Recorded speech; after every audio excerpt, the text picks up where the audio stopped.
Good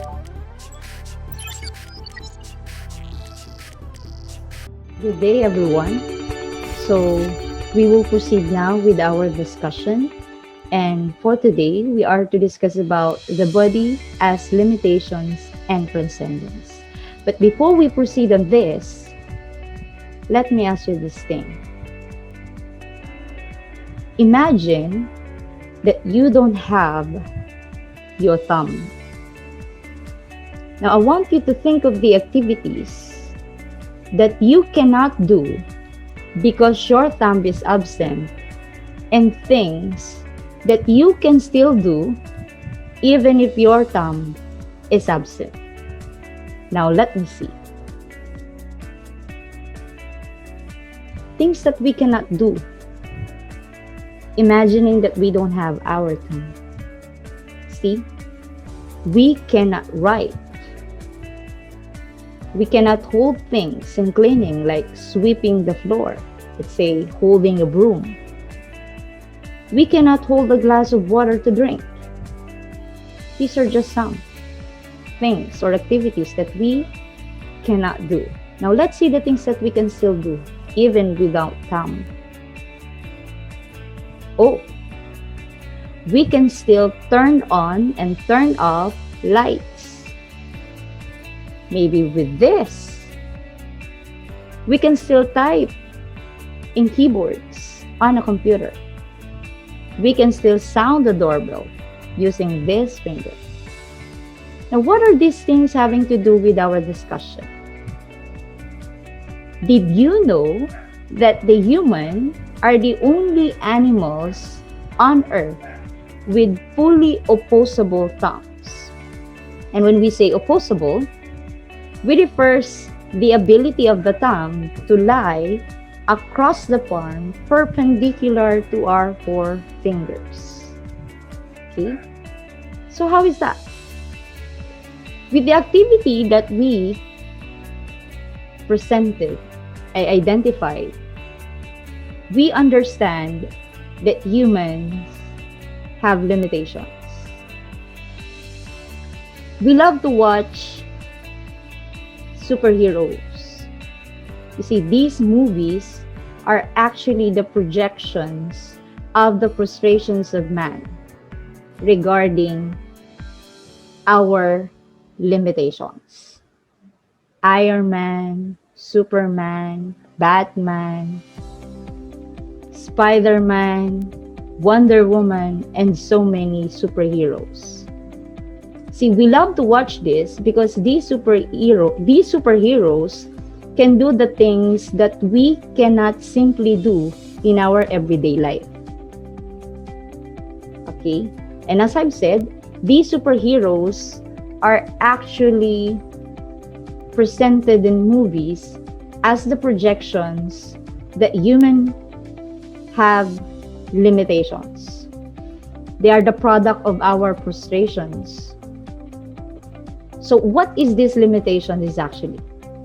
Let's say we have time, but we cannot do all things at once. We cannot move fast from one place to another. We may have the strength, but we cannot use that strength to carry a certain task all at once. And these limitations are actually brought about by our embodied existence. So what is embodied existence? See, these embodied existence are already given to us on a permanent basis. For example, our sex. When we were born, it is already identified when you are a female or a male. As we were born, we started to count our birthdays. So as our familiar relationship, we're not able to choose, or we cannot actually choose to which family should we belong, because these are already given to us. And the thing is, it is permanent. Now with other people, there might be some people who want to be born on a different body, on a different family. So these people thought about their body as some sort of imprisonment. Now,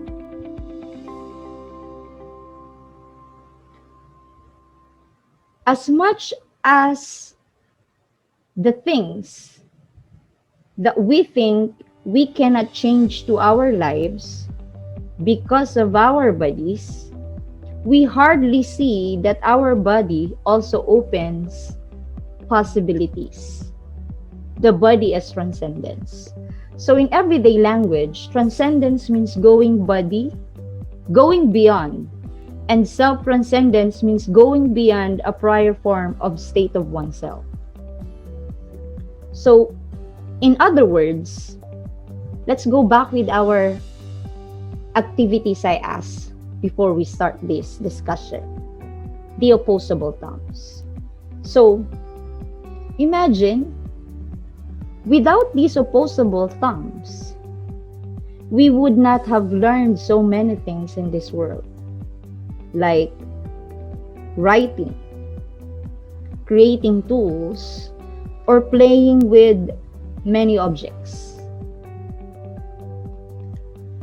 In other words, the story of our evolution and development as a species would have been very different. So there is an important paradox about the body that we need to understand.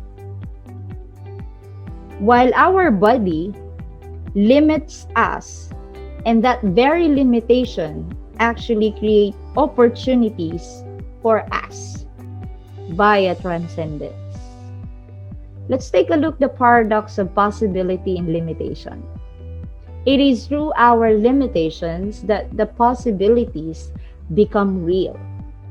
Let's take a look at the analogy of the potter. You see, the potter gets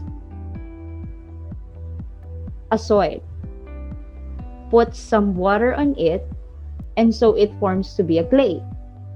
Now, through the gentle hands of the potter and the spinning wheel, the potter creates a new form to this clay. And that new form that the potter creates to this clay serve as its limitations. Okay?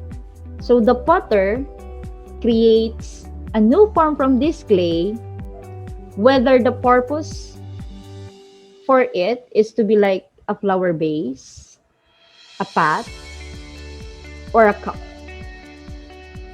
So that functions of that clay serves to be its limitation through the form created by the potter. Now with that, these limitations given by the potter to the clay, that clay would remain a soil. Nothing, shapeless, and will always be remained stepped on. The paradox of possibility in limitation. Human existence is an embodied existence. We are not angels. We have our bodies. Many things that are related to our existence as a persons are related to our bodies that limit us in many ways. So we have to take care of our bodies. Our limitations are due to our being embodied beings. And this does not mean, however, that our bodies are merely hindrances to our desires and aspirations. Just as much as our bodies limit us, our bodies also enable us to create many things in the world. Hence, the body is both a source of limitation and possibility. Thank you for listening.